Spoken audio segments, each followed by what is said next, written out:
Qué gusto me da saludarte, Luis Alfonso Silva, senador de la República por Morena. ¿Cómo estás? David, muy buenas noches, muchas gracias por la llamada y muy buenas noches a todo tu auditorio. Oye, ¿cómo prefieres, Luis Alfonso? Alfonso, ¿cómo me refiero a Es ti? que yo sé que tengo nombre de telenovela. Mira, yo me llamo Luis Mauricio Alfonso. David, entonces no me puedo burlar de eso. En efecto, ¿cómo te parece mejor? No, estimado ¿cómo, Luis cómo, Alfonso, cómo te Alfonso? dicen tus amigos? Luis Alfonso, Luis Alfonso. Oye, Luis Alfonso, a ver, creo que hay muchos temas con los cambios constitucionales, con los cambios al Poder Judicial, y tú estás justo en la Comisión del Senado de la República que tiene que ver con eso. ¿Por qué no, por qué no me pones sobre la mesa, le pones sobre la mesa al auditorio de qué es lo que está ahí? Y luego pues, ya nos vamos con preguntas específicas, ¿cómo ves? Me parece muy bien, David. Porque, En primer lugar, hay y déjame, perdón, y déjame decirlo antes, porque parece que nada más es la reforma judicial y que todo depende de la reforma judicial, que sí es muy importante, pero no es todo lo que está pasando en cambios constitucionales. Así es, ha habido más cambios y mira, yo creo que hay que poner el contexto. El pasado 5 de febrero, el entonces presidente Andrés Manuel López Obrador presentó una serie de reformas a la Constitución mexicana, de iniciativas para reformar la Constitución mexicana, 20 iniciativas. Mismas iniciativas, David, que fueron en muchos casos, lo digo en el caso personal, el motivo y el discurso de la campaña que hicimos para ocupar escaños, para ocupar curules, de la misma presidenta de México, la doctora Claudia Sheinbaum Pardo, fueron discursos de campaña para ser electa como presidenta de nuestra República. Y es por ello que cuando se logra el triunfo, no solamente en la presidencia de México, sino que se logra el triunfo en el Senado de la República, en la Cámara de Diputados y en más de 26 legislaturas estatales, pues era lo natural y lo obvio que este discurso de campaña ahora se volviera una realidad. Estas iniciativas de reforma constitucional que presentó el presidente López Obrador, desde luego, era la reforma al Poder Judicial para que tenga este componente democrático, para que sea la gente quien elija desde ministros hasta jueces, pero también está la reforma, por ejemplo, de la Guardia Nacional y su adscripción a la Secretaría de la Defensa Nacional, sin embargo, bajo un mando civil. Está la reforma para reconocer a los pueblos y comunidades indígenas y afromexicanas como sujetos de derecho público. Está la reforma para que los trabajadores del apartado B, su índice de incremento salarial nunca pueda ser menor al de la inflación.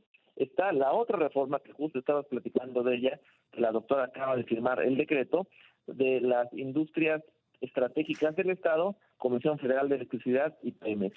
Está la reforma constitucional también para que haya transporte de pasajeros en las vías férreas. Sí. Está la reforma que acabamos de aprobar justamente hoy aquí en el Senado para elevar a rango constitucional los derechos de bienestar que aún no estaban en la Constitución y también para que haya vivienda para todas las personas trabajadoras. Esta última la vamos a aprobar el día de mañana. Todavía quedan 12 reformas de estas. A ver, empecemos, vamos a quedarnos con las que ya están, ¿no? De la vivienda, ¿de qué se trata? De esto se trata de darle el marco constitucional, David, a la propuesta de la doctora Claudia Sheinbaum Pardo para que el Infonavit y la COVID puedan en conjunto dotar de 1 millón de viviendas durante el sexenio de la doctora Claudia Sheinbaum Pardo. Y esto va acompañado, desde luego, con medidas también para acercar la certeza y la tenencia de la tierra a las personas que son titulares de derechos agrarios y también para que no se hagan viviendas, David, como se hizo durante los sexenios anteriores, viviendas, estos desarrollos que estaban lejanos de las ciudades, que tenían muy pocas condiciones. Sí, que no tenían servicios, que no tenían nada, pero era construir por construir, donde caiga, que no había agua, no había luz, no había transporte, no había escuelas, pero ahí por eso quedaron abandonados la mayoría.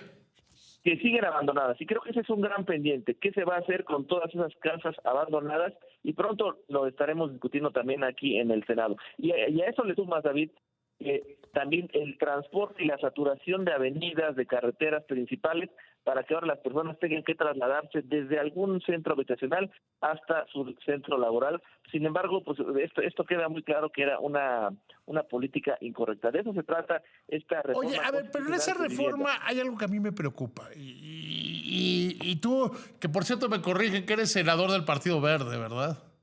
Así es. Pero son hermanos, digamos, por dejarlo de alguna manera, porque me corrigieron, el senador del Partido Verde. Tienen razón. Pero somos parte de la coalición juntos. Pero llegaron al gobierno y van juntos en el gobierno.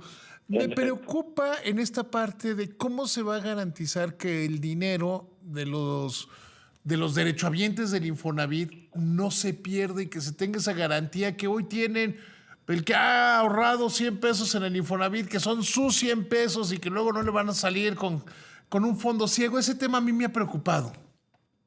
Mira, quiero decirte, David, que la doctora Claudia Sheinbaum Pardo ha sido muy precisa.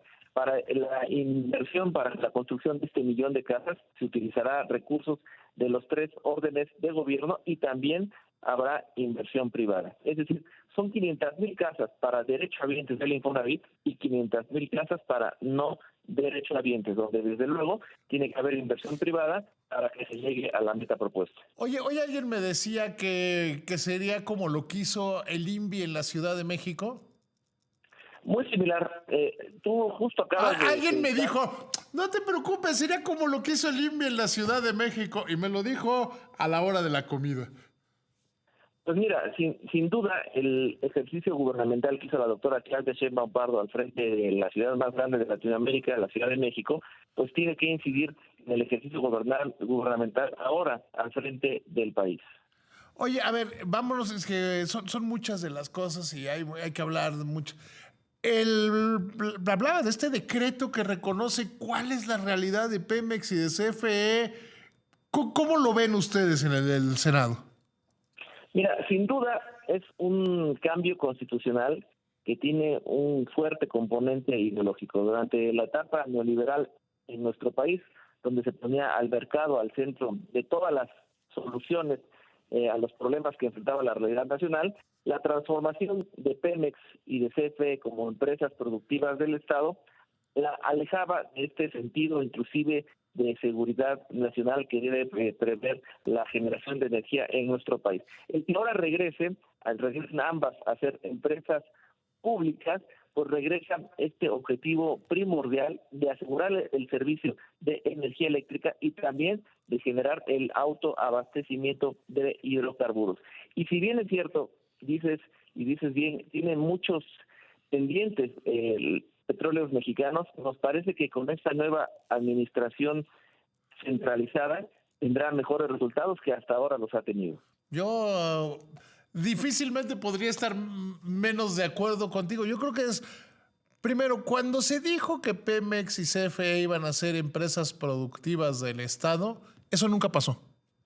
Y nunca pasó en gran medida, diría yo, porque se les ponían unas condiciones que no tienen que ver con el mercado y en las cuales CFE tenía que violar la ley y qué bueno que así lo hiciera. Por ejemplo, llevar energía eléctrica a lugares muy alejados. Eso no es rentable.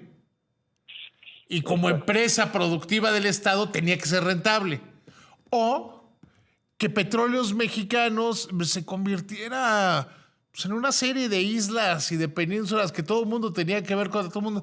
Que esto les va a dar la oportunidad de convertirse en una entidad del Estado, de seguridad energética. Mira, estimado David, cuando está la utilidad por encima del aseguramiento de derechos, pues la utilidad es la utilidad y el interés es el interés. Pero aquí se trata de regresarle este carácter de empresa pública del Estado para asegurar derechos. Y bien lo decías, cuando se hicieron empresas productivas del Estado, se le establecieron condiciones que ninguna empresa en el mercado libre tenía. Por ejemplo, este derecho de utilidad compartida que mencionabas previamente, únicamente Pemex lo tiene, no una... No, o sea, pero además, si lo hubiera tenido sobre las utilidades, que es como... sobre las utilidades o sobre la renta, que es como lo pagan las empresas, pues dices, bueno, pero era sobre las ventas. Sobre las ventas, sí, eso obviamente O sea, amarraba es como que sí. una empresa, la papelería tuviera que pagar impuestos sobre la venta, no sobre la utilidad de la venta, no sobre la ganancia. Sí, eran condiciones obviamente muy desfavorables No para eran ambas, para condiciones de Pemex y Comisión competencia. Federal. Exactamente. Coincidimos. Y por ello preferimos regresar este carácter de empresa pública. Y bueno, la doctora Claudia Sheinbaum Pardo ya lo dijo hoy en la firma de este decreto. Y estamos muy contentos que hayamos avanzado en una de las reformas propuestas por el presidente López Obrador.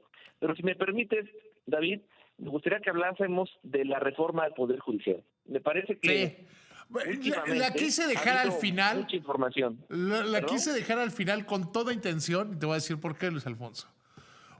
Porque a veces se nos pierden otros temas y había que ponerlos, pero ahora vamos a veces es lo urgente y lo importante. Vámonos a este que es el importante.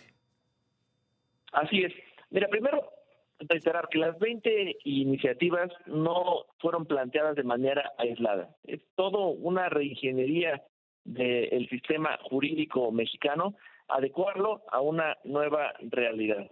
Y desde luego la reforma al Poder Judicial sin duda es la más profunda de todas las reformas. Yo diría que inclusive el que hable de una revolución al Poder Judicial no estaría mal, porque sin duda es muy profunda. ¿De qué se trata esta reforma?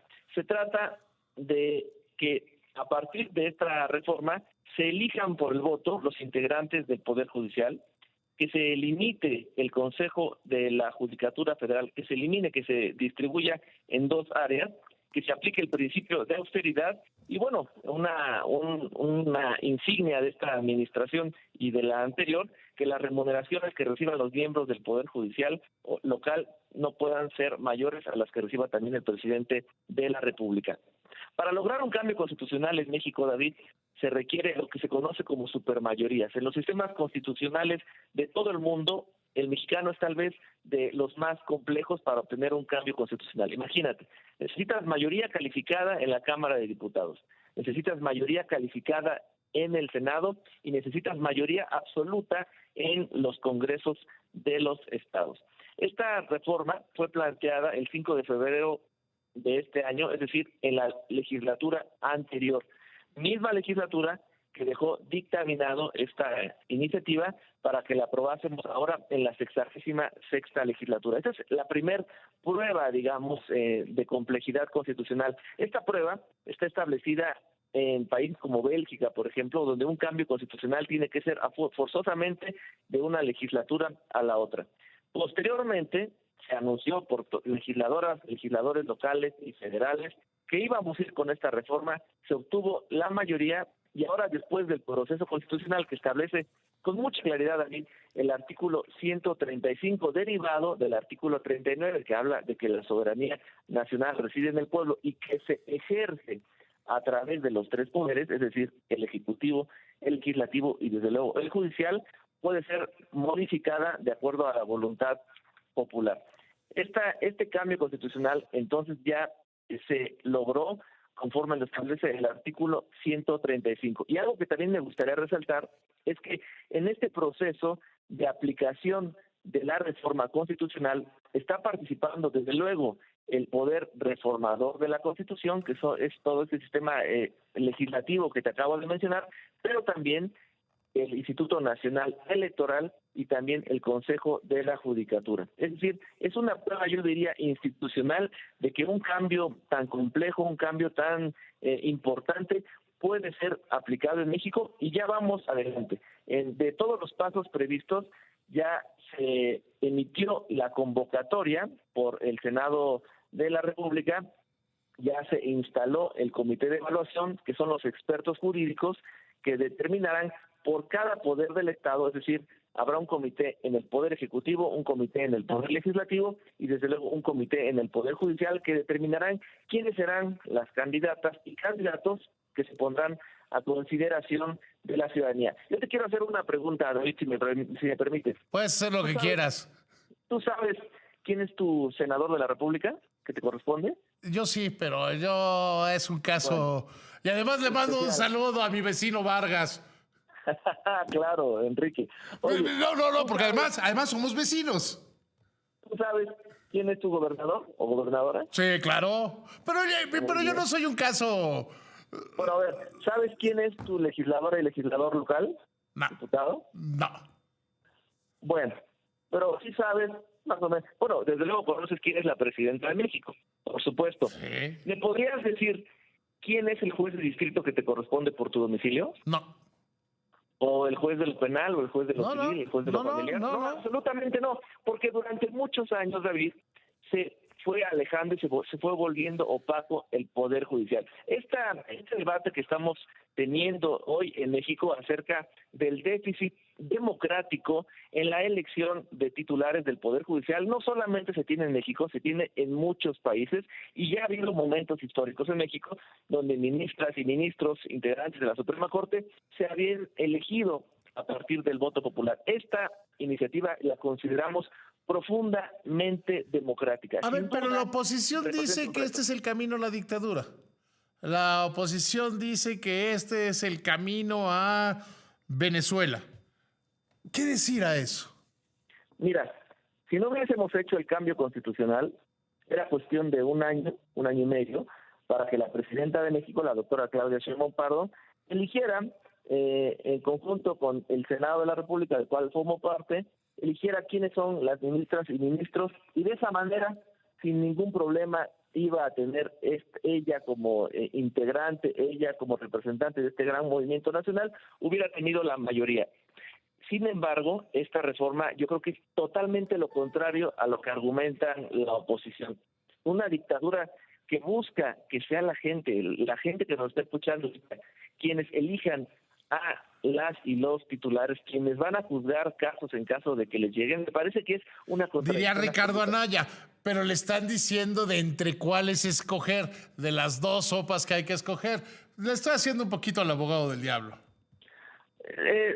Sin duda, el argumento que ha vertido aquí en los debates Ricardo Anaya, creemos que es totalmente falaz. Él dice que esta va a ser una dictadura, él dice que estos van a ser los jueces de Morena. Imagínate, me parece totalmente lo opuesto. Lo más fácil sería, David, que nos pusiéramos de acuerdo senadores con la presidenta de México y con algunos integrantes de la judicatura, y que determináramos aquí en una mesa de no más de 6 personas quiénes son las ministras y los ministros.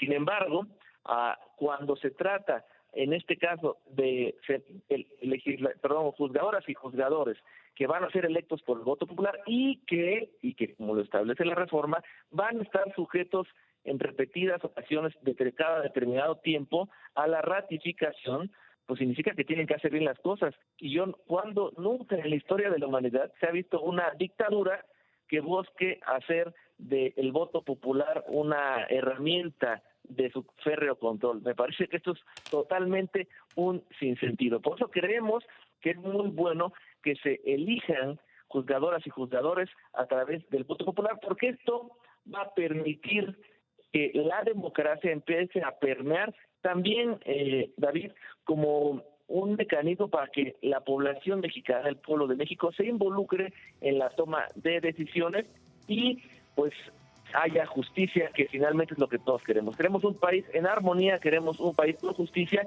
y créanme que las postulaciones que hagan los comités de evaluación, vamos a estar sorprendidos, inclusive estoy seguro de cuántos integrantes del Poder Judicial van a poder ser aspirantes, porque... Oye, Luis Alfonso, nos tenemos que ir a un corte, pero te conmino a que te vuelvas un asiduo de este programa.